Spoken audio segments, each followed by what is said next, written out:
What is up, Mets fans? Welcome to the live watch-along of the EC3 podcast. Yes, you are seeing Eric Chavez's face on our screen. He has dropped a podcast. Didn't even know he had one. Good for him, I guess. He's jobless right now, so he's got to do the podcast circuit. He is talking about the Mets, and he's airing the dirty laundry. You may have seen some clips on Twitter. You may have seen some stuff on Foul Territory. Eric Chavez has been running his mouth recently because the Mets are in free fall, and I'm sure he feels pretty good about it considering he was fired at the end of last season.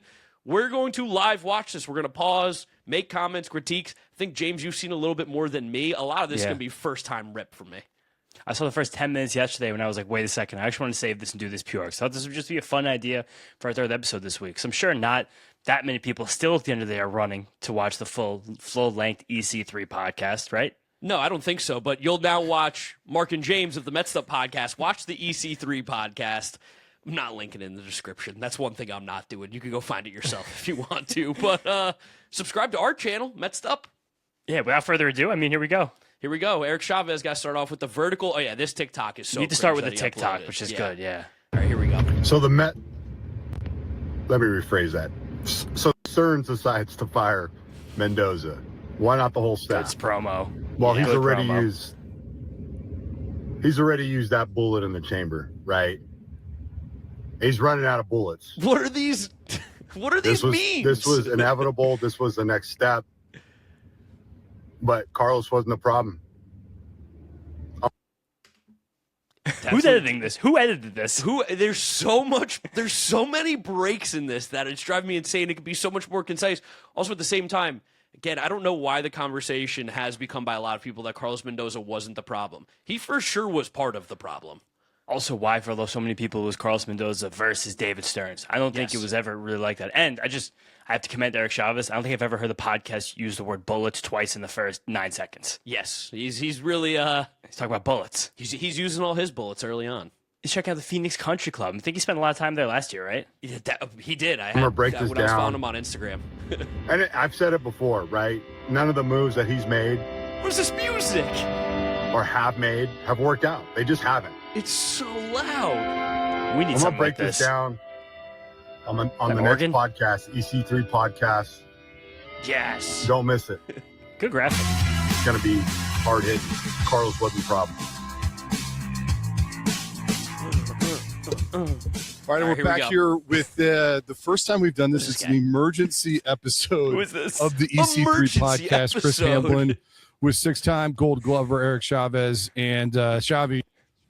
Love the introduction of 6 times Gold Glover Eric Chavez to the podcast that he is his. I need to find out who's Chris Hamblin. Yeah, can we get a little Chris Hamlin background check real quick? Just so we know where this guy's coming from. I know where he's going to be, glazing Chavez the entire time. The first one that popped up my LinkedIn is the head women's soccer coach at Harvard. Don't think that's Can't this. imagine that's this guy. That'd Don't be a think that's crazy who he is. crossover.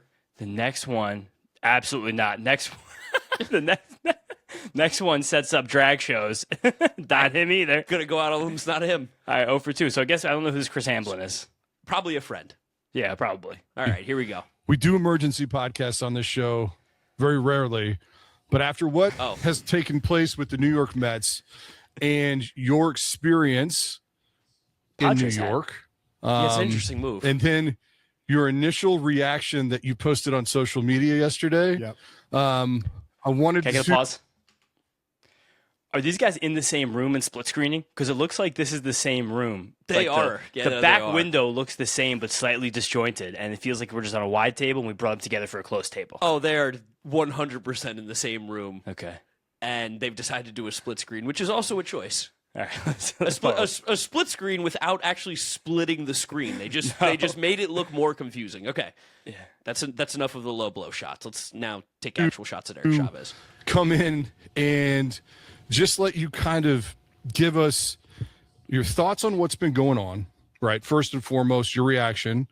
Then I always, when these things happen, I always just hate to have just the dump, right? And you said something great this morning, like, then I want to have a plan. Like, here's my plan would be moving forward. Yeah. So the Get Mets on with fire it. Carlos Mendoza, Might have to 2x speed. and you have a very unique perspective as to the regime that's in power now and the regime that you worked for. You've worked for both of them. So in Chavez looks bored. Chavez looks bored. I'm bored already. I'm going to say this. Yes, he does have a unique position on this regime. He was not hired by this regime. He was fired by this regime. So I got to assume that Eric Chavez is not going to like what was going on. Just an idea. And two of his very good friends in the industry were also both fired by this regime. 2022, Yeah, so- you were the hitting coach for the Mets. In 2023, you were promoted to bench coach under Buck Showalter. Yep. Showalter gets run. Eppler as well at the end of that season, in the offseason, gets run. And the decision that you make, you're able, when Carlos Mendoza comes in, to have he had a relationship with him. You stayed on board, right? Yep. And that's when the Stearns regime comes in. And that first year, you guys go to the NLCS. I You feel like we don't lose. need this introduction. I don't. Two I'll X. let you get into it. And then 2025. What's so funny about No that? playoffs, staff turnover, and that gets us to 2026, where before the All-Star break, more staff turnover, and as you put it on your post, someone's running out of bullets. Yeah. Yeah. And Loves that. yeah, I don't even know. Let's just start at the beginning. Carlos. We have a history. Imagine giving David when I Stearns worked a with the gun. Yankees organization. I love Carlos. When he came over, we interviewed, we talked. It feels like we don't need to start at the beginning, by the way. I don't want to Yeah. hear about anything about Carlos Mendoza with the Yankees and your relationship with him when he worked with the Yankees. Literally get to the fucking point. I think you should 2x speed this. 2x speed through. And then when we get to a hot shot, then we can bring it back down. But I think we're still in preamble right now. We're 3 minutes into this podcast. in, nothing's been happened. said. 3 minutes in, we're through half a baseball game. Thank God he was an extremely talented baseball player. This is It was get instant. I going. knew, first of all, I already knew I would. That's too fast. That's too fast. Too fast. Too fast. 1-5. We'll try 1-5. I would like the man. I knew working under Boone for all those years as the bench coach, learning from him, who I really respect the way Aaron Boone goes about his business. I respect, even Cashman, the whole Yankee organization, I think is extremely well run. And I think every organization should, look to them as how to do it right, right? Cashman's been there for 30. Okay, I am going to interject real quick because one of the clips I saw was from Foul Territory as well as from this podcast of Eric Chavez saying he's over analytics, that you shouldn't be using analytics to run your team. James, real quick, what's a big thing that the Yankees use to run their organization? They have one of the most robust analytics departments in all of baseball. And they Got have, it. honestly, earlier than most other teams as well. Yeah, no, just making sure. We definitely haven't seen like clips of Clint Frazier and other guys talking about how analytics have been ruining the Yankees. But now, because Eric Chavez was not fired from the Yankees, he does love the way that their organization is being run. Was he not fired from the Yankees? No, I think we just Oh, took, we took him. Yeah, we took him. Yeah. we poached him. Oh, God. Plus years, mistake. whatever, All right. multiple World Series. They go to the playoffs every year. They develop players. They draft well. They just do it right, And I think every organization should look to this. I instantly, I knew I wanted to stay with Carlos. We hit it off right away. We make that run. Carlos was the right guy. In a tough city, being bench coach, going to manager, that's a completely different seat. But he's a good baseball man. He's just a great individual. There's no reason why, he wasn't capable of being a leader. He took us to the ALCS. And 100%. And I think that's what a lot of the criticism for the firing of Mendoza has been, is that he's a great dude. And I don't Baseball man. baseball guy. I don't think that there's anything against that. Nothing has shown us that Carlos Mendoza isn't a good person, that he isn't a baseball lifer, all this kind of stuff. Opposite. Opposite, if anything. The managerial stuff, in-game decision-making, actual things that matters, wins and losses, I don't think that you can see what he's done and say he's done a great job. No, actually quite the opposite. And again, both those things can be true. You could be bad tactically, but you could also be a really good guy. Yes, and I think both things are true, and it seems like people are having a hard time separating those two things, which we're going back to 1 point speed now, because now they're actually talking Carlos. Yeah. Let's go. first Yeah, year. in the NLCS. So yeah. He has the pedigree. He knows the game. He knows how to deal with people. And this was the wrong fire. Why? Why? Yeah, we can. Let's just get right to it. You don't have an why? answer Like, immediately? why was it the wrong Why? move? Why do you think it Why? happened? Stearns was the wrong hire, and I think Why? we can kind of dive into, his huge contract, 5 years, $50 million, with really, and we've talked about this before about, climbing the totem pole and achieving certain things and kind of earning your way to the top. He came from Milwaukee, built a great farm system, didn't really accomplish anything, and I want to know who told Steve Cohen that this guy was the next guy. Okay. we got to address a little bit. Like, listen, again, this is not going to be like a glazing David Stearns fest. Again, we've talked about it on the podcast, and yet there are still comments that don't seem to understand what we are saying. David Stearns, the last year and a half has been an absolute mess. Almost every decision that he's made has not gone right. Since the trade deadline, it's been a complete disaster on acquisitions and players in and team performance. There's no doubt about it. But I 100%. Do think that we're probably going to see some goalposts moving here by Eric Chavez in terms of what makes a successful GM and president of baseball ops. Well, that's what I'm saying. They're not accomplish anything. So does that mean, I guess, possibly in Eric Chavez's mind, the only accomplishments are pennants and World Series? And that could possibly be true. I could definitely see a lot of people from the former player ranks feeling that way. But then sometimes you just can't hire guys who have World Series rings because they're not leaving their current situations. And David Stearns had multiple divisions and playoff runs and went to the NLCS Game 7 multiple times, lost to the Dodgers. Even before David Stearns was the Brewers, he was with the Astros. He was an understudy in an organization that was actually turning over World Series championships. So if wherever you move the goalposts, again, whether you could say he was possibly anointed too far, that could be fair. But at the same time, to say he didn't accomplish anything is really a reductive view of someone who was a successful executive before taking that same job here. I also feel like, Andrew Friedman, Dodgers, he was with the Rays. They didn't win anything. They didn't win a World Series under Andrew Friedman. They were successful similarly to that of Stearns. So it is interesting. I feel like in baseball, there's very few hires that I can remember that run organizations now that had prior success because, like you said, you don't leave when you have that success. And usually when those guys leave, it's because they're done with the job. They retire. Like Theo Epstein's kind of the last big one and I guess Dombrowski too now with the Phillies. The one, yeah. But like Epstein was the big one going from the Red Sox to the Cubs with the lineage of winning. Like Cashman's not leaving. All the guys that have been winning don't typically leave. People, dehydration sucks. Quince electrolyte stick packs to the rescue. I order them. I use them all of the time. Listen, as somebody who may or may not have had some adult beverages in their life, the next day, you know what flavor I like? Watermelon. And I don't like watermelon, I'll go raspberry. And it helps me to get my citrus salt in. But if I do, it helps me to get back to normal, feeling good, and ready to go the next day. Yep, tough workout or dry mouth in the morning, whatever it is, this is going to help you out. Quince always has the best deals for you. You can go on their website and see a number of products. We're talking about not only a product that tastes great, but has zero sugar options that are also stevia free. Give your body what it really needs to stay hydrated. Go to quince.com/foul for free shipping on your order and 365-day returns. That's QUINCE.com/FOUL for free shipping and 365-day returns. Quince.com/foul. These statements have not been evaluated by the Food and Drug Administration. This product is not intended to diagnose, treat, cure, or prevent any disease. And that's also the other part that gets missed in these conversations about David Stearns, the Mets, guys like Theo Epstein, Dave Dombrowski. Is like a big part of that job is to build the organizational processes. And we're not inside enough to know how successful those have been with David Stearns. We're assuming they're better because they were so bad. We'll hear the last few regimes. Yeah, but these stuff will all come out. So it's like you can't. It's hard to hop this job time over time and expect good results process-wise from your organization. Yes. So I don't know. I'm sure Eric Chavez, by the way, has he won anything? Just quick check for me. I don't think so. Was he on? Was he a bench player 2009 Yankees? He surely won a World Series if he is talking about success and using that as a benchmark as to how you get your jobs.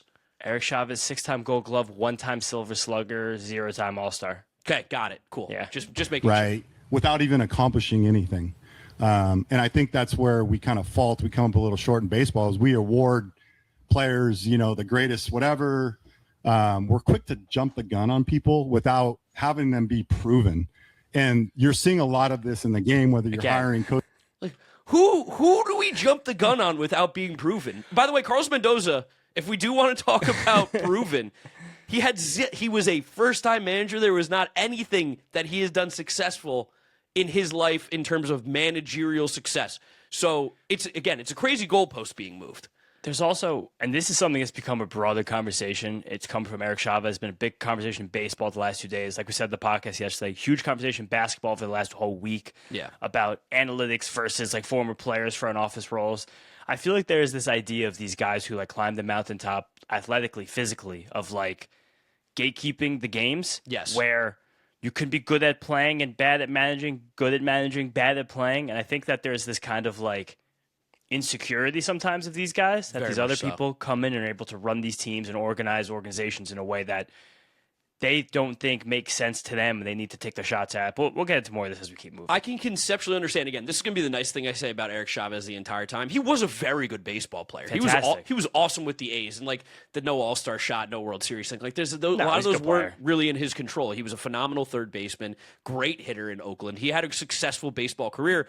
Similarly, it's like when you're really good at your job and you have someone who couldn't do your job telling you how your job should be done. Yes. It's a total mind fuck for these guys. They have no idea. Especially the old guard, have no clue how to handle it. And Eric Chavez was someone who actually kind of, I think, benefited from analytics in terms Just of a little bit. but like I'm saying, in terms of like evaluating a player, because Eric Chavez, he was like a 260, 280 hitter with like a good on base percentage, like some power, good couple 30 homer seasons, close to it in his prime, but fantastic defense at third base. Like he's a guy who put up 40 WAR, and you're like, oh, this actually was a really good player. Yeah, He, like- also, I thought he was a fantastic player the whole Yes, time. of course. But this is just, it is funny. Again, the goalpost moving that is going to, I think, continue to happen here. Yeah. Coaches or managers that have zero experience or, never Like been in Eric a big, Mendoza. league dugout. We've kind of jumped the gun on awarding people before they even accomplish anything. So was that mentality like, Mendoza. okay, so you're on the staff, this guy comes in. Is that what you're thinking immediately when they give him this title that's never been created with the Mets before? They put him in a Oh, position my God. that, I Bobo. mean, there was some overlap between Eppler Yeah. and Stearns, right? So Yeah. you have the overlap situation. Yeah. So like This part's good. take me to when this is all going down, what everybody's thinking, like, is this going to go horribly wrong, or maybe this guy knows what he's doing? Was it bad from the get? What? I mean, Cohen had the right guy. He had Eppler. If he would still be there was an inside hit job that got Billy fired. What? Complete BS situation. I'm not going to dive into that. But You he can't had just the right say guy. that. Yes, go ahead. So when you say a Shit hit that job, yeah. right? Like there were people actively playing politics behind the scenes Yep. to run him out. And was it Stearns that likely was the puppet master of that, so he could get all the control? Not at all. Okay. Not at all. What? He came into a situation that was the fire was lit prior to him getting there. I think Steve kind How funny is that? So Eric Chavez mentions that there was an inside hit job to get Billy Eppler out. Well, because that was the whole thing with the guys on the injured list who weren't on the injured list. And he was under Yes. investigation. He wound up being let go when he was allegedly going to remain at general manager. And I think he actually would have. I think Billy Eppler, truthfully looking back, probably is a good foil for a guy like David Stearns because he is Sure, a hands-on. He comes more from the scouting world. And like he's a member of the Brewers organization now, and he has been for 2 years working as a special advisor to Matt Arnold. So I'm honestly sure that maybe Stearns even helped put in a word for him there. Like, Yeah, I mean, I am confused about just the direction of where we're going still because it's anti-David Stearns. Billy Eppler was the guy. Stearns didn't force him out, though. It was somebody else from the inside, but the problem is all David Stearns. Dots are not Oddly- connecting. that comment really helps me with Eric Chavez's reputability in this whole podcast. It's Yeah. like he had another chance to dump on Stearns. No one really. I mean, some people who worked in the Mets org in 2023 could have corroborated that against him. But like so the fact that someone else out there put a hit job on Billy Eppler is incredible. That is insane. Poor Billy Eppler. Yeah, but Billy Eppler landed on his feet. Billy Eppler's doing good now. knew- He's doing good. that he wanted to go with Stearns. That was well documented. Grew up in New York's Met fans. I don't know why that would even matter. They don't have the I don't think greatest that's why he got history hired, of love and winning. and all Yeah, that sure. stuff. No, I'm not it's sure not that shitting was on the the Mets. right, Yeah, Fuck yeah. part of the equation. But yeah, I was He's gonna fuck you, all Mets optimistic fans. because I Yeah. didn't know David. I had some people talk to me about him. There was some good, some bad. But I was optimistic. I think anytime you start something new, and everything was kind of fresh, Carlos was hired, David was coming in, you're optimistic, and when you have an owner like Steve Cohen, and by the way, can we stop with the Steve Cohen needs to go? Not that think is anybody's every actually saying team that. should How want could an you- owner. how Yeah, could this an owner dude's need to so- go? He he's spends willing the to money. spend the money to win. He just He's emotionally involved. He really wants this team to win. And That might be a problem. Yeah, maybe we don't want Emotionally involved. emotionally involved. I want him financially involved.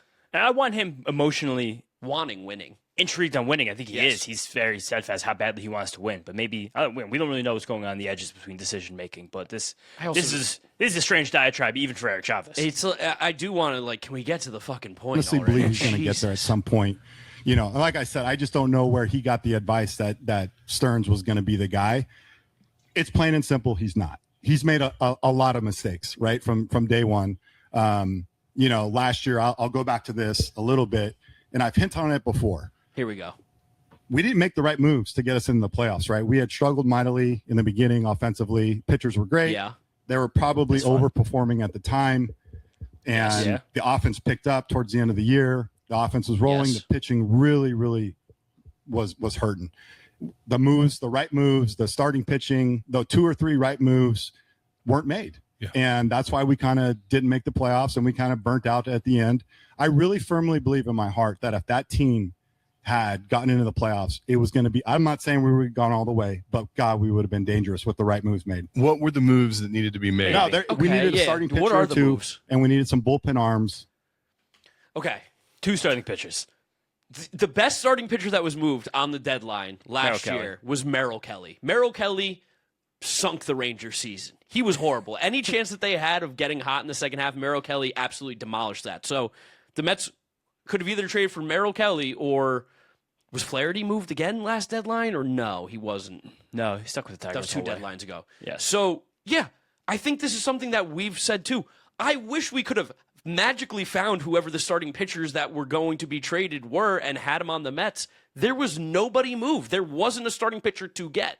No, and that's why it was a unique and historic deadline for relief pitchers, which we tried to do that. We got, to They our did get a knowledge, couple of them. one of the most consistent relief pitchers, consistent and dominant relief pitchers in all of baseball over the last 5 years, and he just completely failed. Shane Bieber was the other starting pitcher who was moved last year, and he was still on the injured list for 3 weeks after that happened. And it's like it was just not a deadline for starting pitchers to be moved, but that's like Dustin May. Yeah, Dustin May, which was a complete disaster. And to bring up like a couple bullpen arms, they grabbed a bunch of bullpen arms. They got Helsley, they got Tyler Rogers, they even went and got Gregory Soto a little bit earlier, right before the deadline. So like everything was relatively addressed except the starting pitching. Now we Zach can Littell. Yes, yeah, cool. We could add Zach Littell. Like if that's what Eric Chavez is saying the Mets needed to make the playoffs last year, Merrill Kelly, Zach Littell, okay. Like, shame on us for not thinking that these bad pitchers would have been guys that we needed to go get. Merrill Kelly's not bad, but he was terrible in that sense. Also say this, like to think about how the Mets acted after the trade deadline. About 2.5 weeks later, Nolan McLean was on the team. Yeah. If he would have swung 2 or 3 of these deals for the veterans,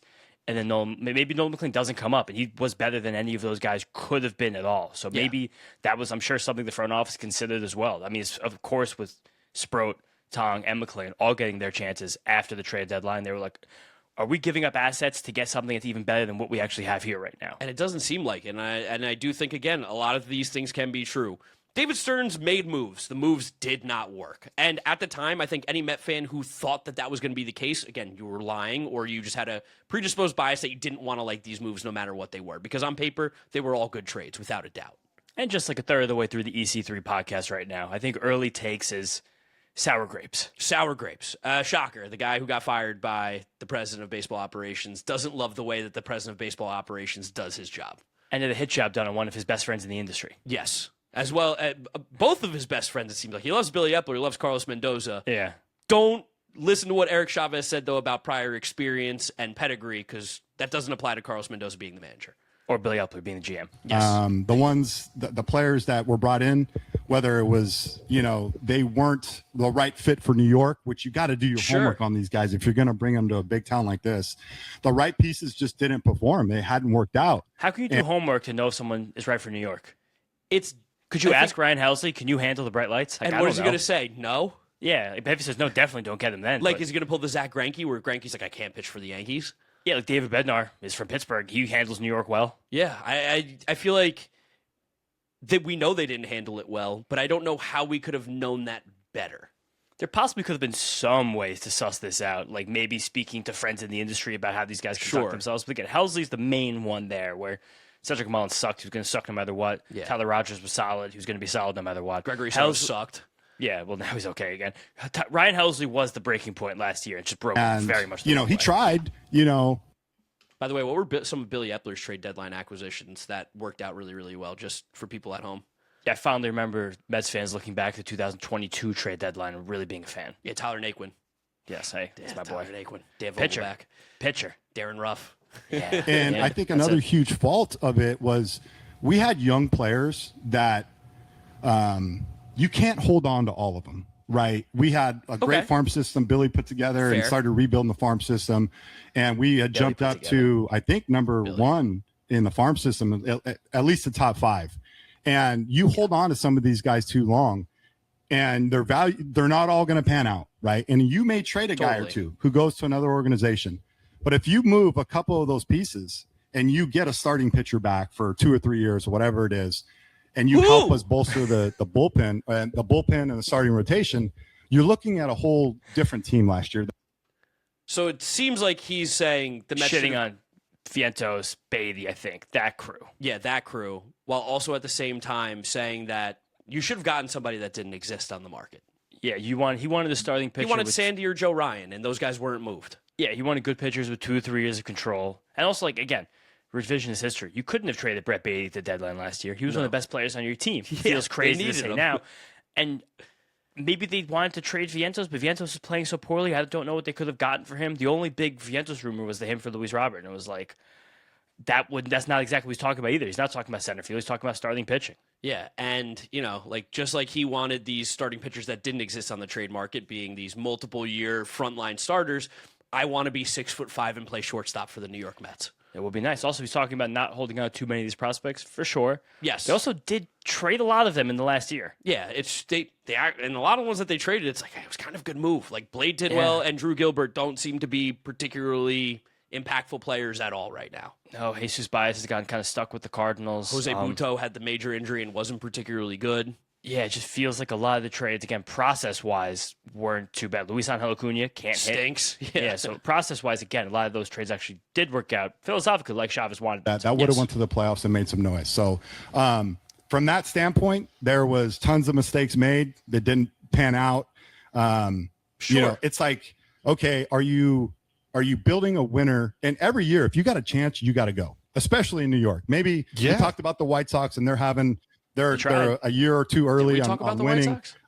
You don't go all in that situation, but in New York and in the big cities, you go for it, especially with an owner who's willing to spend money. Is this a teardown? Is this a rebuild? Like, are we looking to the future? Yeah. The moves that were made this off, you get rid of your core. Okay. This is another big red flag to me. Who's the core? Yeah. And I talked about this offseason when he made these moves. I go, this is not the way I would go about it, right? Because of all the winning teams and players and organizations that have been, you always have a core, right? You have 2 or 3 really good starting pitchers, like a 1 and a 2. And then you have, a couple 3s and 4s, whatever. Any of those. And then you have a core 3 or 4 players, and they had that. They had all of this, right? Maybe He said all these good baseball teams, they have a core of 1 or 2 really good starting pitchers, and then a 3 and a 4. So you just said good baseball teams have rotations. Yeah, like he just right, whatever.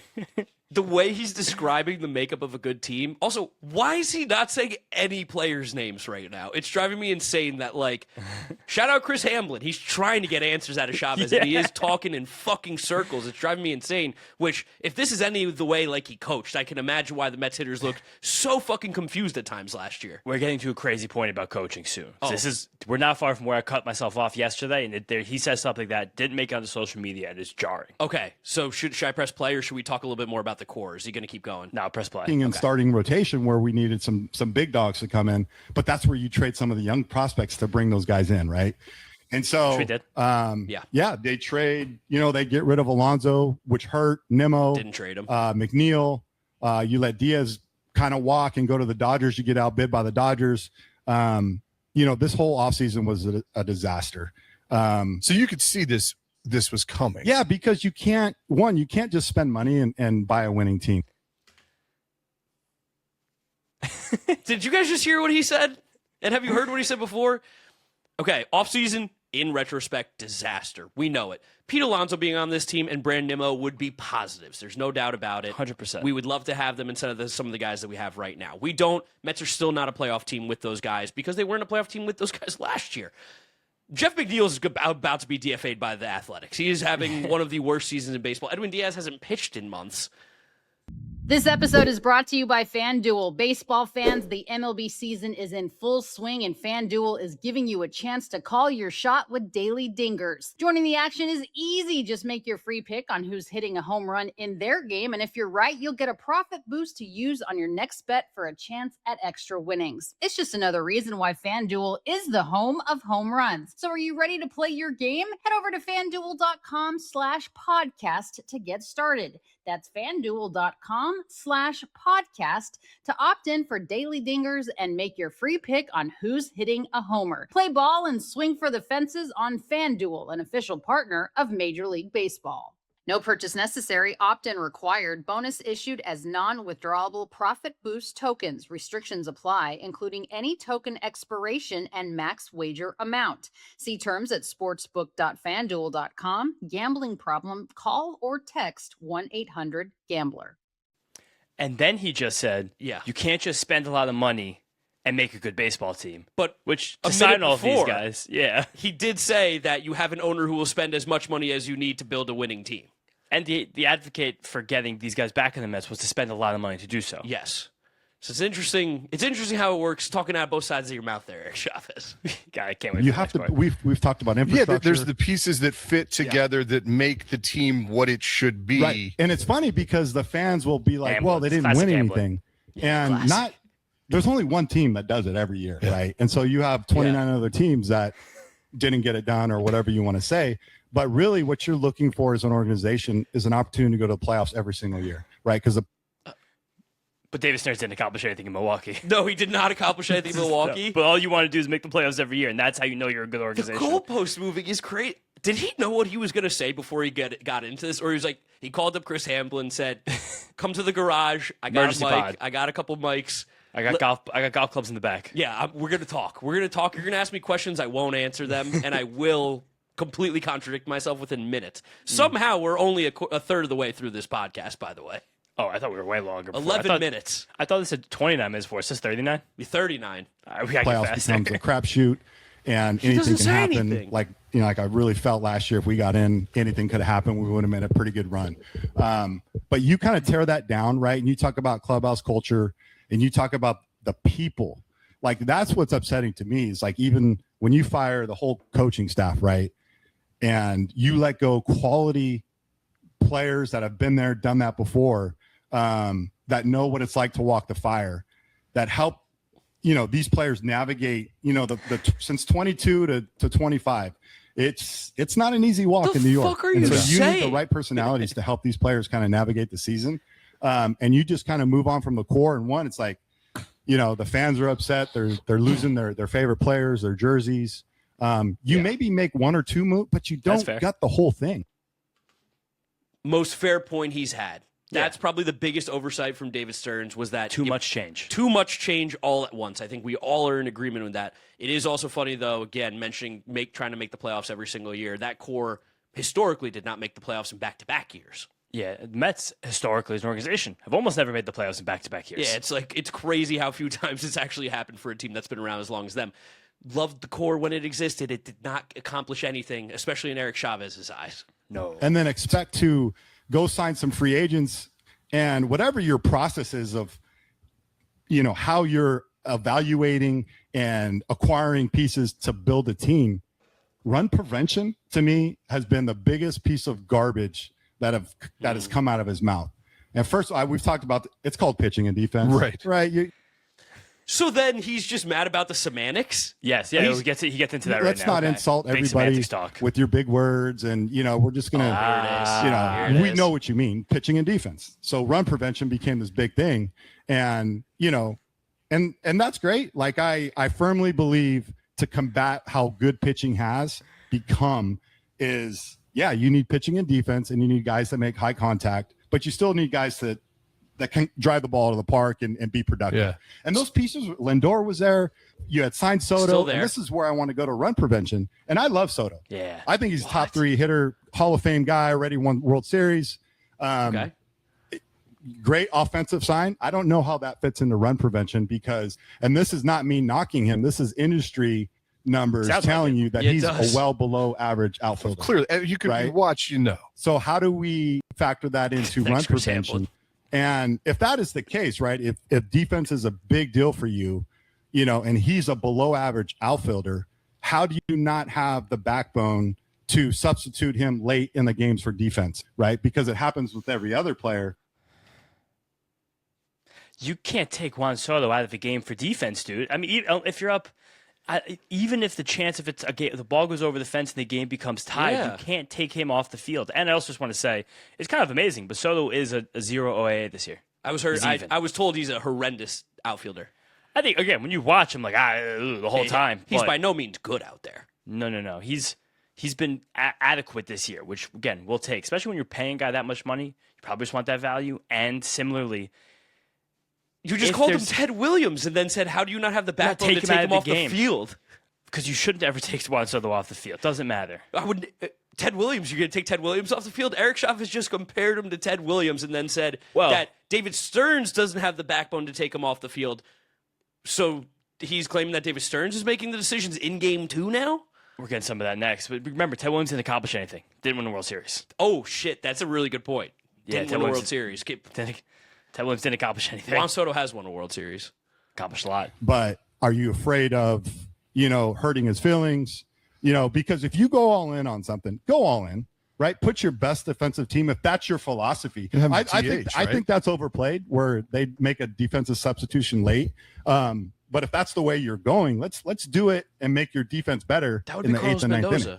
How much of this is hubris and ego with Stearns, thinking that, you know what, when I came in, we made it to the NLCS, but that wasn't my squad. That wasn't my deal. Those were guys that were here before me. I didn't have my fingerprints on that. For me to be successful, I need to break this thing all the way down. Why would he ever think that Get rid of everybody and just reinsert my people, and it's going to be a 2 or 3 year process.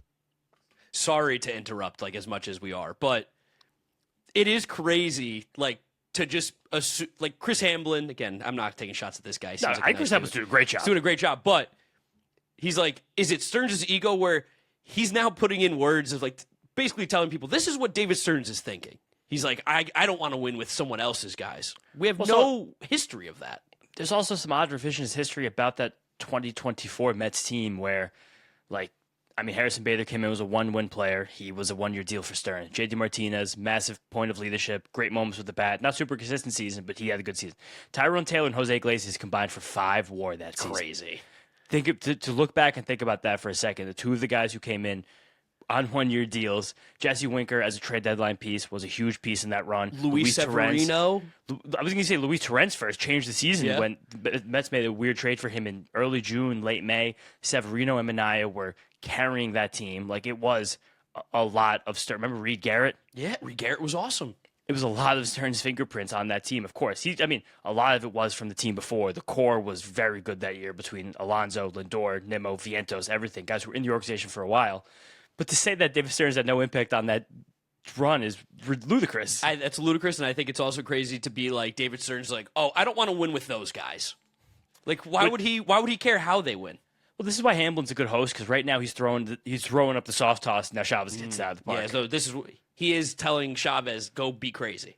You think some of that is just I'm smarter than everybody else. This will work and it's going to suck, but I need people that are bought in to do it. That's the biggest fault of educated people is they do think they're smarter than you. Yeah. Right? I don't remember that line. The biggest fault of educated people is they think they're smarter than you. I didn't know education was a fault, by the way. I didn't know being educated was now a negative. That's insane. Take away the David Stearns thing. That's an insane conversation to have. The anti-intellectualism is running rampant right now. It's horrific, and this is I'm excited for this next one. And there has to be, especially in this game, it's built around failure. You have to have a little bit of humility. There's nothing wrong with being confident in what you do, but when you do walk into that room, unless you're educated, and you kind of are talking to people down, about educating them and just the way somebody talks to you, you can kind of feel it. Yeah, everybody's had those experiences. The one yesterday was insane. Yeah, it was insane. He uses a word to one of these reporters. The people are just like, "What in the hell?" Right? Okay, thanks, pal. Appreciate that. Yeah. We're critiquing now the language that he uses. I don't know. I didn't think that press conference on Friday from Stearns was that bad. Other times he could have shown more humility, but I didn't think he was like trying to pretend. Like he seemed like kind of solemn, whether he was telling the truth or not. He seemed upset and he seemed like honest. I also think that like everyone wants David Stearns to be like, I've done a terrible job. He said that at the top. Yeah, said it at the top, said that this is not a successful season. I think people want the exact words. Again, we're having a lot of semantics talks, it feels like, on this EC3 podcast that they don't like they literally just mentioned semantics. They're like, what does that word even mean? My brain is not big enough to understand this language. You're an asshole. Like, we're getting to another story that, again, didn't make it onto social media very soon, which is right when I cut it off, that I'm excited for the reaction. And for me, it's like, don't bullshit fans with your philosophies and, how you phrase things. Just give the city wins. The city doesn't care about your philosophies and your analytics and your BS. Just deliver a winning product on the field, right? Don't sell them of course. A car salesman pitch and, filled with big words and all this stuff. Like, just build a winner. Be quiet about what you're doing behind closed doors. That's between you and your team. I don't think so either. And you need to reevaluate what you guys are doing behind closed doors. Whoever's advising him, and maybe nobody is. Maybe this is a solo cowboy just riding on his horse. He's the president.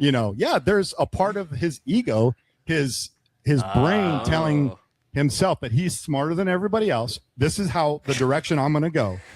And you're reinventing the wheel. And that to me, that's a baseball issue.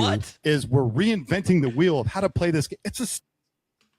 So reinventing the wheel of how to play, because David Stearns said run prevention was something that he was interested in. Eric Chavez said, actually, the truth of run prevention is pitching and defense, and that's how baseball's always been played. So just because he used a different word to say pitching and defense, which Eric Chavez decoded as run prevention, that's changing the way the game's been played. This is the jock versus nerd insecurity. Yes, this is mega insecurity. Same game. Right now. Yes. It's the same game. Like, don't get too smart. Don't ever get too smart. What it is an echo chamber as well. I mean, you talked about people that aren't good with conflict, right? Your situation with your phone call. For people that haven't heard this before, you've talked about it on the podcast. But when you got let go, and this is, I want to get this story, and then I want to get into what was actually going on in the clubhouse and with the staff. But tell the story about when you got let go by Stearns and how weird and just like awkward it was. Yeah. So I'm gonna build up to that first. Okay, cool. Let me take this back to the very beginning. Yes. So when he was hired, very beginning, Carlos decides he wants me on staff. He wants me to be a hitting coach. Great, cool, whatever. This is me after becoming bench coach, right? Which I had aspirations of managing. Bench coach was where I really wanted to be. I love how he goes had. He knows his own past tense staff. Whatever you need me to do, let's go. What happened to you? So Stearns calls me, and we're talking about my salary. And as a bench coach, I had a certain salary, and he goes, I'm going to have you take a pay cut this year because and I'm going to me, that's the first, and we're not talking about we're talking about 30, 40,000, right? For me, it's not the money. For me, it's the message you're sending, right? You just came off of a $50 million deal, right? The Mets aren't struggling for money, and you're going to ask me to take a pay cut. How about just say, hey, we're going to keep your salary the same. We're happy you're on staff. That's 100%. Let's go. Right, handle people. That's a dog move. That's a dog move by Stearns. Okay, again, I think think he was kind of. It seemed like he might have been pushing him to quit. It seemed like he was like, how can I force Eric Chavez to not actually be on this staff? We're going to demote you to hitting coach. We're also going to hire another hitting coach, and I'm going to pay you less money. And Eric Chavez take money out of your pocket. Also, if he felt this fucking wrong about it, why did he accept? He didn't have to work for the team. It seems like he had no interest in being here besides working with Carlos Mendoza. I mean, like you said, the money wasn't the issue. The money wasn't the issue. Him evoking Stearns' full salary over 5 years, that's crazy. As if that has any impact on how much Eric Chavez should be getting paid. Also, he did admit he got demoted from bench coach to hitting coach, but expected to be paid the same. Yes, in a lesser job. Yeah. So that was red flag number one. Red flag number two is number one. Number two. During the next season, I had players coming up from AAA telling me that the hitting coach was telling players that the only way they can get to the big leagues is to pull the ball in the air and try to hit homers. Right? I fucking and knew so, it. Okay. Watch. And the reason why this hit hard for me is because the hitting part is a reflection on me, right? So I can't control, what somebody else's thoughts, what they're telling our players, and they come up, and I'm like, no, I don't want that. I want the broken. I fucking knew it. I fucking knew this guy was going against the way that this team should Get be. more. That hit There's the more? opposite way for the game-winning hit. I don't need 3-run homers Did you hear and that? guys. No, let me go back. I want the broken bat hit to the opposite way for the game-winning hit. I don't need 3-run homers and guys trying to hit homers where, offensively, and we look at the game offensively, it's probably at its lowest, and there's reasons for that. Sure. Philosophies Get are ready for this. a big part of that. And It gets so I much went worse. and I sent an email to the whole minor league staff. I didn't address that coach specifically. And I just, hey, I'm hearing from players that this is what we're teaching. And I said, I adamantly disagree with this. I think we're doing a disjustice to the organization and the players. Disjustice. And obviously David reads all the emails. So he calls me in and he tells me That was sent to him.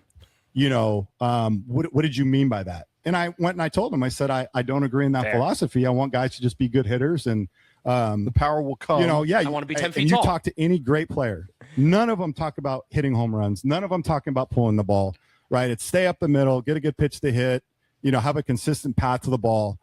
And I said, I disagree with this. He goes, well, I don't. And I go, okay, that's Let's fine. go. You can have your opinion, but I'm telling you, every great hitter, Hall of Fame, you go ask them, had any of them had that philosophy? This is, again, we're recreating that we're getting too smart, right? No, this is the insecurity. This is the jock versus the nerd this is the insecurity mega again. insecurity thing. And it does again. Now, when you see all the step, you're like, oh, the Mets actually were trying to freeze Eric Chavez out of this organization. He wasn't 1,000,000%. involved in organization hitting philosophy discussions. He wasn't. They disrespected him by docking his pay and docking his role the second David Stearns was hired. They were like, get out of here, dude. And there's philosophical things going on that he's not aware of. And Eric Chavez takes it upon himself to send an email to the whole organization. I don't like this. I don't like this. Stop I think- doing it. Credit David Stearns for calling him in, being like, let's have a conversation about it. And he was like, why? And Eric Chavez is like, again, anecdotal evidence, not using anything to prove his point. No good hitters ever said this kind of stuff. Talk to any Hall of Famer. Yeah, which, by the way, I think Ted Williams was a huge proponent of pulling the baseball in the air. I think that was like a Absolutely. big Talks part about of it his a lot. game. Yeah. Talks about it a lot. He did call Juan Soto Ted Williams. Yes. Also, That was good. That was good. Didn't make it on social media. That was a great one. that should be all over it. Here's one thing I will take from this. To be negative towards David Stearns for a second, both sides here. That's toxic what he's been doing to Eric Chavez for sure. For sure. It seems like they were like, what can we do to get rid of this guy without... And again, this comes back to that Will Salmon point I made yesterday. Yep. You just don't want to see impulsive. They don't want to keep looking like there's much Well, turnover. guys to quit. Maybe they wanted Mendoza to quit. I mean, the language was part ways. Wasn't fired. That's true. It's like, if number one critique of David Stearns, this person-to-person stuff might Bad. not come very naturally to him. Yeah. It's a nice way I can say that. But He's too smart. the way Eric Chavez is going about this is very funny. Yeah, it is. Man, it's so sour grapes. This is also super fucking funny how David Stearns handled Eric Chavez. Now, because Eric Chavez is an asshole. Yes. Seems like he just didn't want him in that role. Nope. Oh, there goes your camera. There goes the camera. All right, so put it back on. I'll come back. Of course, All right. most of the balls that are are home runs that are hit hard on the pull side. Of course, but that's not the message you're preaching, right? There's context of how to get to that, and we want guys to hit the ball hard and homers, not by telling them to do it, right? And I want to get there, but I don't do it that way. And even for me as a hitter, when I try to hit homers, it's either a swing and a miss or a pop up. Yeah. That's you, Eric Chavez. That is you. That is your problem. Why are you using your anecdotal evidence to cover everybody? He admits that David Stearns' process for hitting is exactly correct, and then at the exact same time says, I couldn't do it, though, so I would never teach it. Also, we're at the same time, a full-scale organizational approach for every single hitter, probably not the best way to develop players. Of course not. And we did talk about it yesterday in the podcast, how the Mets do need to have A and B swings. There needs to be an adjustment when you have two strikes. You need to play the scoreboard a little bit more. That's totally true. This also might have been a flipping comment from the minor league coach. Yes. Like being like, oh, you guys want to get to the pros? Let's pull some fly balls, get the ball over the fence. Like, that could just be like a rah-rah kind of thing. 3-0 Yeah. pitch, Which I hardly ever swung at. You try to a 3-0 pitch, everybody wants to go deep, and you end up popping Yes. it up, and you get yourself out of a good count. So anyway, we disagreed on that, and I told him I'm adamantly going to stick by my guns on this. I don't believe in this, and we kind of like parted the room, and Good he cop, bad sided cop last with year. Yeah. the AAA analytical hitting guy, right? That's and so electric, by that the was way. number 2. Number 3 was when we signed Juan. And I love This Juan, is by it. the way. Juan will give you the shirt off his back. I think he's one of the coolest human beings, just a really Thank you. good person. But he struggled the first 2 months emotionally right? And I don't blame him. Big move going from the Yankees. Maybe had a little bit of buyer's remorse. It's all going to work out. Juan's going to the Hall of Fame. You know, I even tabbed him to be an MVP type of player, and he's going Bold off. move. Like he's hitting wise, he's unreal. I saw him first. But he struggled. I knew Soto was special. In between 7 innings, years into his career, he would run from the outfield and go sit in the batting cage on a couch and not be in the dugout with the teammate, right? And like I said, I'm not throwing Juan. This isn't a Juan issue, right? This is a leadership, lack of leadership, lack of accountability from the top down. Not about Carlos Mendoza. top down. Who is above the players? Just real quick. It's definitely the manager. The manager. There's also a situation where he goes into more of this about Juan not being dugout and going in the cage. Juan sucked at the beginning of last year. Yeah. I could see maybe him not being super comfortable yet, but I think a more likely reason that Juan Soto would have been so strict with his cage work was trying to get his swing on track because how poorly he was playing. And we had an assistant GM who would sit there with him. The assistant GM would sit there with him and kind of coddle him and, tap him on the shoulder without saying, hey, dude, how about getting in the dugout with your teammates, right? Yeah. And so I brought this up to Stearns. And I said, this is a huge problem. Not Mendoza. Because now younger players, who we have younger players on the team, they're seeing this. And your guys are allowing this. And he goes, well, those players need to learn that they're not Juan Soto. That was the third red flag. And I knew, okay, this is not he miscounted. He missed one a red flag. backbone type of leader. So, I can understand where Eric Chavez is coming from, that, no player should receive special treatment over others. Yeah. In a perfect world, that's how you want it to exist. Juan Soto's going to get special treatment. Everybody in the organization knows Juan Soto's going to get special treatment. He's gotten special treatment already. He got it in his contract. And again, this does kind of feel like throwing Juan under the bus and Stearns, not Mendoza, which I think all of them would have been culpable in a situation like this. But also at the same time, I would kind of like more specifics. If was Juan sitting on a couch and just twiddling his thumbs on his phone, or is he hitting? Yeah. And again, this makes Juan Soto look pretty bad. Him saying this way after the fact. Juan Soto is very settled in, and now is a great leader. Seems to be a great leader now. I also think at the same time too, this is a shot at Francisco Lindor. Feels like if he's talking about leadership and that there was a lack of one. And again, how can there be a lack of leadership and no mention about the manager being part of this vacuum where there was no leadership? He was a good guy though. From a GM all the way down, because it trickles down, right? And right then I knew, okay, we had Juan recovered, had a great year, 40-something homers, 100, whatever, so unbelievable year. And I watch him this year. He looks like a complete individual. Yeah, He looks like he's getting along with his teammates. Obviously they're not having a great year, but so is that a positive? I firmly believe. He's happy. Let me go back to further about being accountable and about standing up and having a backbone. I remember in Oakland, there was a double play. I was on first, and a double play ball routine, and I go to second, I veer off, and I'm running back into the dugout, and I'm getting towards. It's a long walk in Oakland. Yeah, and I see Billy. What is going on with the light? Billy Bean walking down, and he goes, "Come here." This is during the game. He takes me upstairs. He goes, "What the fuck are you doing?" I go, "What are you talking about?" He's like, "Why didn't you go hard in the second?" I go, "I don't know. I just didn't want to, And he goes, "You know what? Derek Jeter runs hard every single play. Every play. Why can't you?" And I was like, "This is in the middle of the game. It's crazy, right?" Yeah. So I go back and I'm like, of course, my butt's hurt. That's crazy in the middle of a game. That's insane. That's fucking nuts. Call out one of your players, one of your best players in the middle of a baseball game as the GM. That's absolutely nuts to say you didn't go hard into second base. Yeah. Billy Bean, any World Series for him real quick? No, also, again, I don't disbelieve what he just said, but wasn't a huge hallmark of Billy Bean not watching the games? I thought that was the whole thing of Moneyball. Yeah, again, and Moneyball, we know, left a lot of shit out, so probably wrong on Moneyball. Whatever. It's a routine double play. And I'm sitting in the game, and I'm trying to process this. And so I go back up after the game, and he goes, "Let me show you some video." And he has video ready to go of Derek hustling on a routine little chopper back to the pitcher. One and it just hit home with me, right? And I'm like, that's backbone, that's leadership. You don't veer away from your top guys. You attack them, you challenge them, you build them up, whatever it is you need to do, because that's the example that's clubhouse culture. That's chemistry, is when your best players do it, right? And that's why Derek is so revered, because he played every single day. He played hard. He played the game right. He was a winner. He got hits when it mattered. And, winner. I took he that, was a winner. It sunk home with me. You know what I mean? It's like, and that was what. How'd that work out for Chavez? Did he win anything?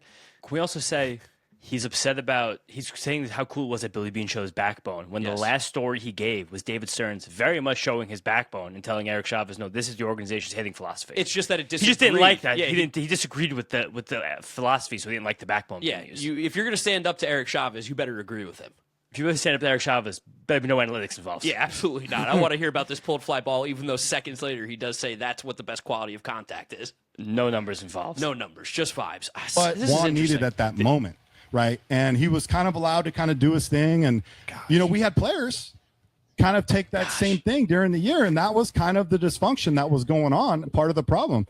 And as leaders, you have to be, you can't be afraid of hitting situations on, even though you might offend your best player, your best pitcher. You got to challenge them a little bit. I have a comment. He felt like there was a lack of leadership, of challenging, right? Let's take away, let's just say there is no leaders, right? You were on that coaching staff, and you did nothing. You just sat there. It sounded like his balls got cut off many times. I know, but so he had a problem with the lack of leadership, but Eric Chavez being the leader, he had decided to also then just do nothing. And again, for some reason, this should be where the manager has to step up and be the liaison, be the connector. Yeah. And maybe Mendoza should have taken those things up with Stearns if they felt it was that big of an issue. I also I do get it. Theoretically, you want Juan Soto to run out every single ball. You want this. You want everyone to play hard, and it does start from the top down for the players. If you see Juan Soto do it, the younger players might think that. Definitely. But also at the same time, he's getting paid $750 million. I don't give a fuck. And also it's the same thing where it's like, if he was running out of the dugout, not being in there the whole first 2 months of the season. Yeah, that's definitely weird. And players that are good at some point in their lives have always been met with challenges that they've overcome.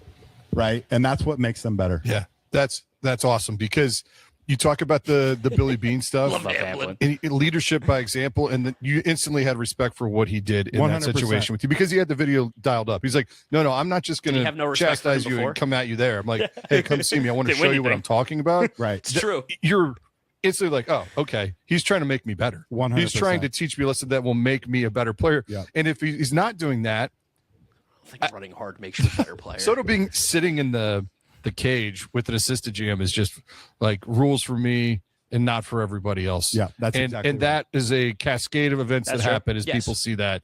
It's not good. That's exactly right. So confrontation, lack of wanting to have those confrontations. That's a perfect example. Yep. This right cut off. I'm all fresh. Hey, this is it. And you've called him out. But so at the end, it's like he did not call him out. Everything that you talked Chavez about. did no calling out. He calls you. Email. I forgot about that. Yeah.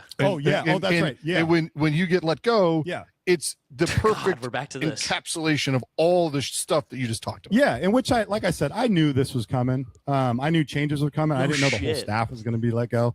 And he calls me. And I said, hey, David, what's up? And we talked about this, I think, before too. And he goes, I'm not having a good day. I said, okay, what's That's up? crazy. He goes, well, we're going to go in a different direction. And I go, okay. And he goes, and he hangs up the phone, right? And I'm thinking to myself, man, did that fucking happen? That's so funny. Oh, I'm not having a good day. I'll have to go. See ya. It's crazy. That's a belly laugh. Eric Chavez is low-key kind of hilarious at times. I might become a listener to the EC3. It just seems like we're going to hear something that you'd never expect every single time. This might be the best advocate for the EC3 podcast. I have no fucking clue what he's going to say next. I can't. I literally don't. There's no, thanks for what you did. Thanks for the hard work. Thank you. He's firing you. They put in the hours. As a coach, I'd never been so exhausted in my life. It was 4 years I was coaching. And just kind of the lack of personal connect, gratitude, appreciation. For me, it's appreciate you for what? Doing your job poorly? Well, we're just going to move on, and it is what it is. Not quitting. Yeah. And that was the 4 strike for me. This isn't. Well, you were fired. This isn't the right guy. I don't know where it came from. I don't know who built him up. I heard a reporter ask him yesterday, "Have you thought about stepping down?" And he gave his smirk, and he's like, "No." And it's like, well, he stepped down before. He stepped down in Milwaukee. I don't know if people remember this or knew this. Should we pause here real quick? Heard of why. I'm not going to get into it. Yeah, camera's coming back on. He is Get into it, Eric. Get into it. We're here. We're 30 minutes into the EC3 podcast. Please get into why you heard he stepped down. It's like the Brewers were very successful during his time, so I don't think that like David Stearns was forced out because of this bit. It seems like Eric Chavez has a scandal that he won't tell anybody. I don't see these smirks other people see. I don't see him either. I just don't. Maybe I don't notice them. Maybe he's too rose-colored still with David Stearns, but I just don't see the smirks. Maybe just a little thicker skin than some other people, like where like a smirk doesn't bother me. No, and again, maybe I just don't notice it. Maybe that's on me to miss the smirks. Yeah, maybe it's because we like Stearns. So it's not beneath him to step away from a tough situation, but there's too much money involved. Sure. And he's not going anywhere, right? He should be the guy fired, but he's not going anywhere. He's protected by the contract that he signed. I'm pretty sure Cohen after the game, before they fired Carlos, came in and said, I don't know this for sure, but something's got to happen. Either you go or he goes. And I'm pretty sure they talked about it the night before. They woke up and they said, is this what we want to do? And they decided to do it that morning. Should I fire you or him? Yeah. You know what? You can let me go. Yeah, you're right. I'll follow in this way. Seppuku. Think about the insane mental gymnastics you have to do right now to be in Eric Chavez's shoes and say, here's what I think happened on a situation that I truly have no idea of anything that's going on. That's what I'm saying. To this point, the first 27 and a half minutes of the EC3 podcast, it was when Eric Chavez was in the Mets organization. Yes. The last 45 seconds, total hearsay. Wasn't there. While he was sitting on his couch probably in Phoenix, it seems like getting ready to go hit the links.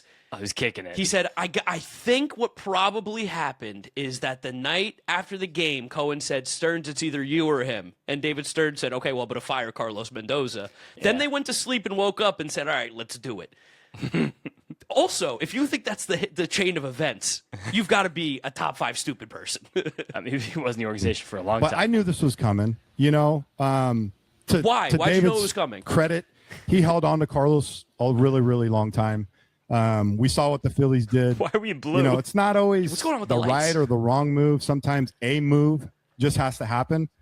Not gutting everything. That's been the biggest mistakes. Is you don't gut it. You do inventory check. You keep the personnel that you know you need as your core, and you make small moves to better your team. You don't have to mortgage the future, but you make smart moves. And with the young players, and I see a lot of teams do this, like when they're at their peak, you have to, one, you have to trust your evaluating process, right? And two, you have to be okay with making a mistake, right? If you trade a Mark Vientos and a Brett Beatty or Alvarez, and they go off and they have great careers, you have to live with that, but also understand like that move you made to acquire the player to help you get over the hump was worth it in the long run. And sometimes you're going to get burnt by it, but being able to evaluate your own players and then committing to them. Yeah. Right. You can't go run prevention.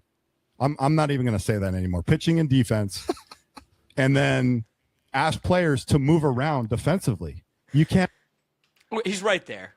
That's totally right. The thing I'm worried about is like, why does he keep referencing trading the guys who are actually on the major league roster to improve the major league roster rather than advocating for trading minor leaguers? And then also at the same, because he definitely doesn't know anything that's going on in the minor leagues. Sure. But also at the same time, remember, prospects are suspects. Shout out Buck Showalter, cut from our interview with him. But like, that is probably actually the biggest difference, where these guys who came up, had successful major league careers on major league coaching staffs, those young players were unestablished, even though they're not considered prospects technically, especially not by us or rankings or anything like that.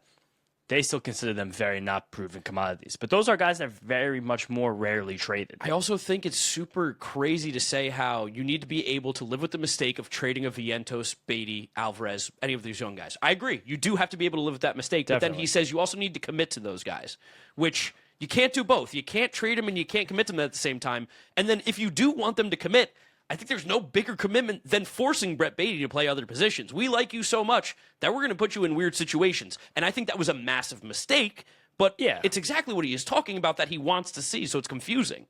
Well, the EC3 podcast is very confounding. It's very complicated. So that's why we got to focus up. You got to remember, ask Beatty to go to left field or right field, play the outfield, first base, Vientos, DH, third base, first base. Like, it's really hard to play. DH as a new position? Are we fucking serious? Hold on.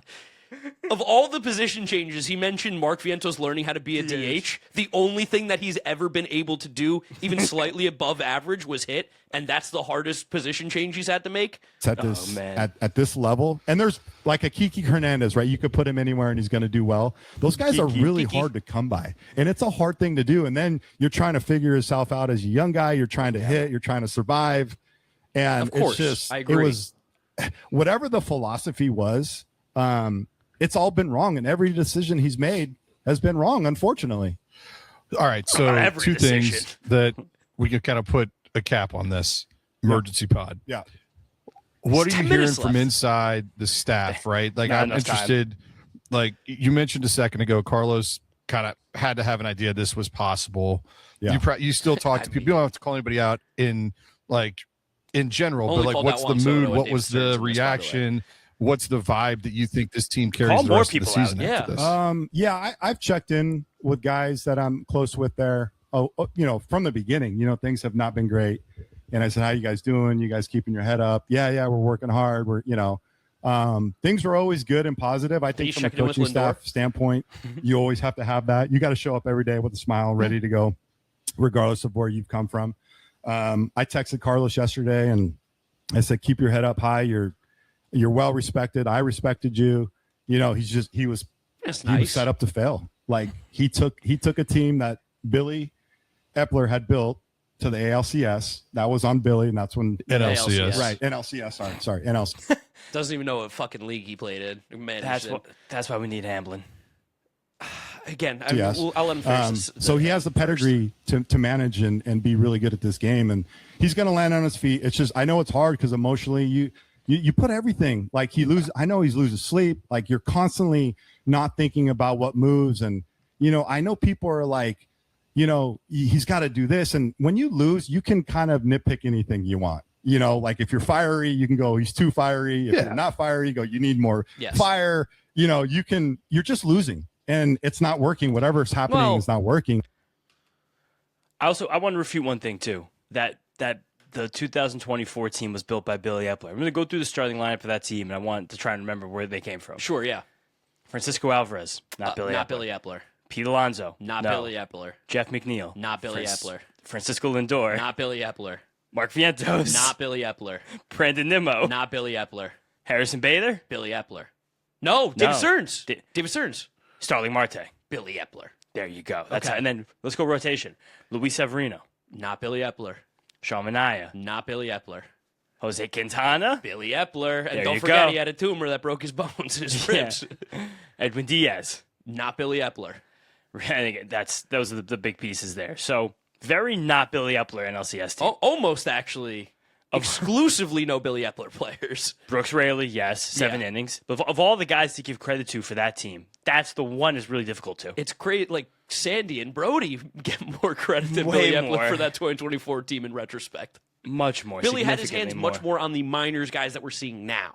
Definitely. And some of the ones that aren't working out. His Beatty was drafted before. Yeah. Alvarez was before. Vance was before. Billy drafted AJ Ewing. He drafted McLean He drafted Nolan McLean. Yes, and Jonah Tong. And Jonah Tong. Those are the big But ones. the real culprit is the guy, the puppet master, right? Running the whole show, doing it his way, bringing in the players that he thinks, is a contender. Puppet master. And let's just president of baseball come out and operations. say, I have failed, right? Don't go as an organization.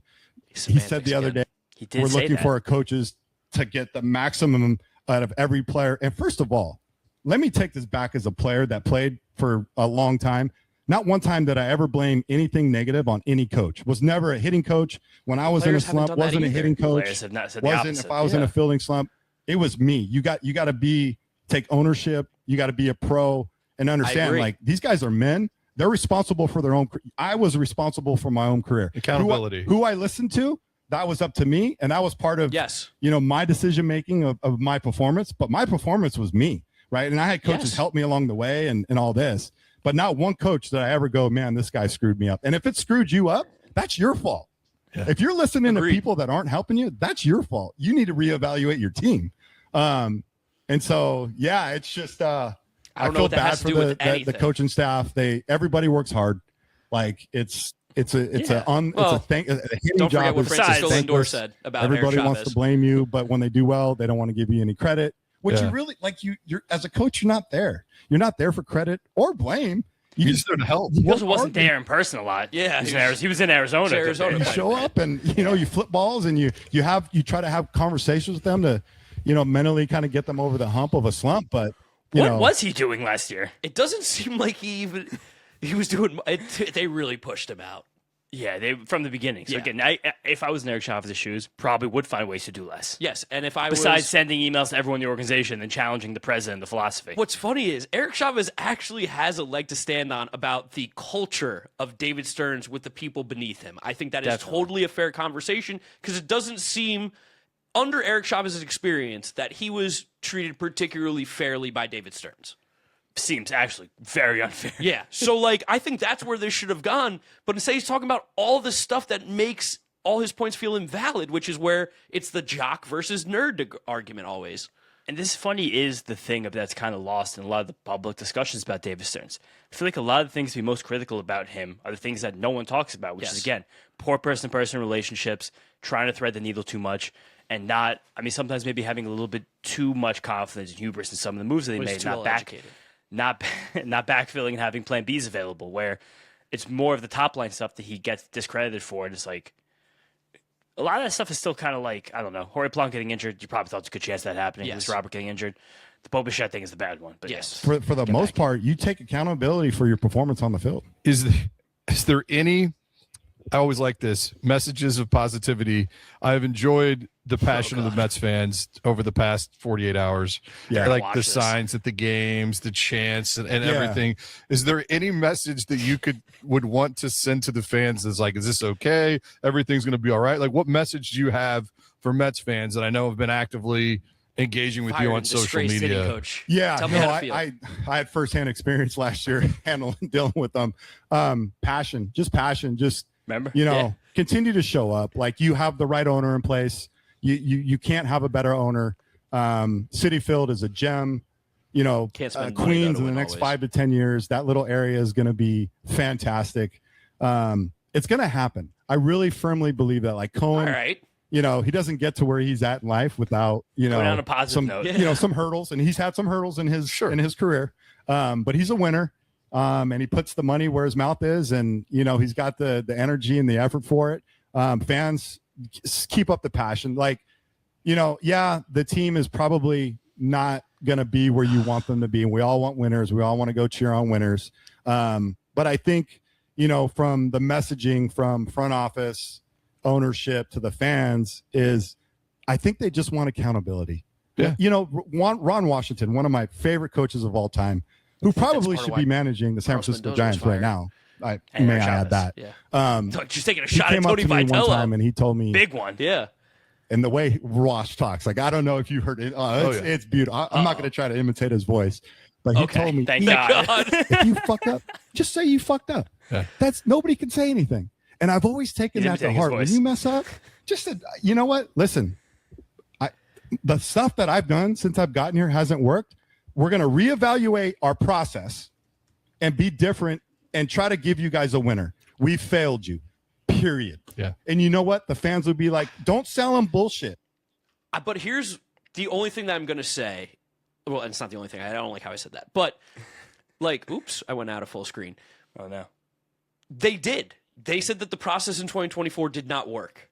We need to change, 2025. or 2025, my bad, did not work. They got rid of a lot of it. Too much, we know that's the case. But that was a blanket statement by David Stearns. Didn't work. We're changing it up. And when he came out for the press conference on Friday, he was like, this season's a failure. Yeah. It's on my shoulders. If anything goes wrong with this baseball team, the baseball operations, that's on me. It's pure accountability. So it is interesting how, again, people do hear what they want to hear, and we know that with our comment section at times. And we miss, and we miss smirks. Yes, we miss smirks. We do miss smirks because we want to hear not smirks. But it is funny. He's like, take accountability and say we're going to change it. They just did it this offseason. It's just that the change didn't work. The change was Bad wrong change. again, and probably going to make another change next year if I had to guess. And I don't think you can particularly make that change on June 29th. Part of the change was firing your buddy Carlos Mendoza. That's right. Don't sit up there. They're smarter than Don't that. sit up there with a smirk. Look them in the There it eye is. and say, It's a smirk. I've man. messed up. I'm disappointed. We're going to reevaluate our process, and we're going to get this thing right. Right? Don't feed them Literally did bullshit. that at the end of the Those year. fans are It just too didn't work. educated. They're too And you did it passionate Friday. Yeah. to hear the BS. Just shoot them straight. It's a tough town. Just give it to them, straight. Yeah. And they'll respect you for it. Anything else? Is there anything else you want to get off your chest? Well, how do we fix this? How do we move forward? Manager, GM, moving forward. What's the next God. move? Right? I can't wait to hear this. They're going to Joe's clean right. house in the offseason? Well, you got to start with one. So who takes that job? Like Okay. So that's the thing. Like, so I've heard. I will Pujols, take that job. Eric I've heard Chavez. Beltran. The kind of alarming thing for me is Beltran's there. what's Carlos doing there? He's like a special assistant to the special GM? assistant. Like he's there. Like if you really wanted to move forward with Carlos, and maybe Carlos didn't want the job. That's where people are like, they don't oh, want to do the hire job. JD Martinez or hire this guy. Sometimes these guys just don't want to do it. And Carlos is there. Okay. And if you wanted to move forward with Carlos, get him the experience of the next, let him build a rapport with the players and Stearns and see how things work. So I'm a little surprised that it wasn't Carlos. But if you, for me, like if you did a combination, Are you? because you need a strong personality there. One, right? And you need, if your best player Carlos is was Juan not Soto, Mendoza and was not a Lindor, strong personality. You need a strong personality, right? Because these players, right? Dusty Baker was the right fit for Barry Bonds and Jeff Kent and Yeah. all those guys. 30 Bochy years was ago. the right fit for, San Francisco. Like you need a Two consecutive you need Giants a managers. leader, right? See, When no, any somebody other who team. walks into the room and Talk about Ron commands Washington. respect Three and Giants. dignity. Now, does he hear what he's saying? No. That the next manager that the Mets hire needs to have like a little bit of confidence, a little bit of a leadership, needs to be a loud personality, needs to have leadership ability, needs to be able to take accountability. That is kind of a backhanded way of also saying that Carlos Mendoza was not that guy. He doesn't realize he's saying Yeah. that. Yeah, I don't think he does. But I think maybe St. Carlos Mendoza was, but then he's not there You anymore. just so know need that they're back. a leader, Exactly. right? Okay. And Albert Pujols or a combination No, of they're a Albert leader. Yeah. and Beltran or Joey Cora walks into that room. Joey Cora is an interesting Um, name. yeah, so Cora. there's definitely some options Yeah, from I the would take him manager in a side. second. You got to get no. that right. First of all, put a leader in there who's not afraid to speak his mind. That the players are going to respect. is They may Mendoza not that like guy? always what you say, Yeah. but they're going to like that conversation I had with Billy. I didn't like it at the time, but I respected it and it hit home with me. And those are what leadership. So he's talking about GMs now, not managers. Now he's not talking about managers. Now he's talking about GMs. But He when is backhanded saying that Mendoza didn't have these qualities. totally, he has no clue he's saying that. He doesn't realize that he's completely throwing Mendoza under the bus with this. And I think a lot of people who are watching this might not have even picked up on that because it wasn't framed in that way. But he's totally saying that the Mets didn't have this. I mean, 75 minutes into the EC3 watch along with the Mets'd up guys. Like we're so really going to get into it now. Also, electric for him to talk about how he respected that Billy Beane told him he was wrong. But when David Stearns told him he was wrong, he was like, go fuck yourself. Also, if anyone got through this entire part with us to this, we need a special word for the YouTube comments. Give me disjustified. That's way too long of a That's word. what- We're not going to get people. Then what's another one? He keeps talking about Billy Beane. I was going to say beans. Yeah, beans. Beans. leaders Beans. do. But the GM side, like for me, go back and hire Billy Eppler. You had the right guy. It was an inside job. You had the right guy. He would have built you a winner by now. I firmly believe that. What happened in 2023, and, by the way? and if you want a wild card, this is what I would do. Yeah, 'Cause let's go. I've talked about him before. God. Theo Epstein. Go open What? the checkbook. Cool, dude. I don't think Theo, what he's done with Chicago and Boston, never really met Theo 10 personally. I've years met him ago. walking by, whatever, but Hasn't been have in a baseball ton of in a respect decade. for, what he's built and what he's, again, accomplished. What it's not, in the future, Well, it's I like think a CEO that has a process, right? Right. He has a proven process. That Correct. works, Right. Correct. So you right, got right. here's Won the World here are Series the twice. fundamentals Very of what proven. I believe in and what I implement, and here's how my structure works, Right. and here's how I do it. yeah. And Like that's what you're talking if about. you want to go get Theo and open the checkbook and say, come build me a winner, because he's I done got it. another great idea, too. I think they should dig up Yogi Berra's body and let him manage as well. He's a proven winner. 100. Where's Billy Martin? Yeah, where's Billy With Martin? two Where's franchises Lou that were Piniella? starving for it. the Mets is Torrey, the third yeah. one. Bring him back. Like I said, I don't know if that's even possible if Theo wants to do it. I think he's pretty happy where he's at. But yeah, there's sure. Definitely doesn't want to staying hurt the Mets. pat and kind of running this out. I don't know that that's the right decision unless they get together as a front office and go, man, we really have to change the way we're doing things because it's not working. They just did. Awesome stuff, man. Emergency That was pod. awesome. We got it. You can good. See, like and good watch. subscribe if you like what you heard today on YouTube, Spotify, Apple Podcasts. We put podcasts out, Got the talking organs baseball back. Yeah. once a week. He is Chavez. I'm Chris. Emergency pod Let's go, on Chris. the Mets I in love their Chris Hamblin. mess of a situation here before the All-Star. Open invite to Chris Hamlin to ever come on the Mets'd podcast. And Eric Chavez. And Eric Chavez. If Eric Chavez wants to come on, I would love to have him on. There's no shot he does. But he's got to bring Hamblin with him. It's a package deal. Yeah, it's package deal. One Man, I don't know. I do want to just let him loose. Who, Hamblin? Hamlin, let him loose. That was crazy. That was that was 39 minutes of kind of almost nothing. The ones that made the social media were big. A couple of those stories, like Eric Chavez sending the full organizational email, a It's lot of that Soto hilarious. stuff, and then him backhanding, saying a bunch of bad shit about Mendoza at the end was kind of sad, but also funny. Kind of funny. At the end of the day, it totally comes off as sour grapes. It comes off Yes. as I have one way I want to do things. He has his other way. We didn't agree, and I think he's wrong. And look, he hasn't won, so he is wrong. I'm right. And seemingly the biggest story of this whole thing was that Chavez was like a black sheep in the organization with David Stearns, tried to push him out, and then seemingly kind of gave him like the unplugged in controller you give your little cousin while you're playing video games. Yeah, like when or you put the kid on like the motorcycle at the arcade, but you don't put in the money. You're like, wow, you're doing so good. And whether or not you more so agreed with the Mets organizational philosophy or Chavez's philosophy, it probably was destructive to have two people saying different things to different players at different times. Yes, and I do think if I am going to take any negative on Stearns from this podcast, based on what we've heard from Eric Chavez, it does seem like there is a culture issue, and that is something that probably needs to be addressed better, especially even what we talked about, how keeping Mendoza around completely new coaches and knowing that those coaches and Mendoza definitely didn't get along. Very much a lack of person-to-person understanding. And that might be the biggest critique I have, along with the fact that they're not winning baseball games. Got to win baseball games. And now my camera won't turn on, so we got to call it. All right, that's it. Thank you guys for watching. Let us know if you like the watch along. I don't know. It's like an hour and 20 minutes. It's a long one, but subscribe Longest to Mets'd podcast Up. ever. Yeah, I think it is our longest one ever. Follow us on Apple Podcasts, Spotify, Google. You can follow James on social media at James Shiana. and I'm Draftnik Mark. Thank you all for watching. Thank you for listening. We'll catch you on the next one. Shout out Eric Chavez. Peace out. Peace out, guys. Let's go, Mets.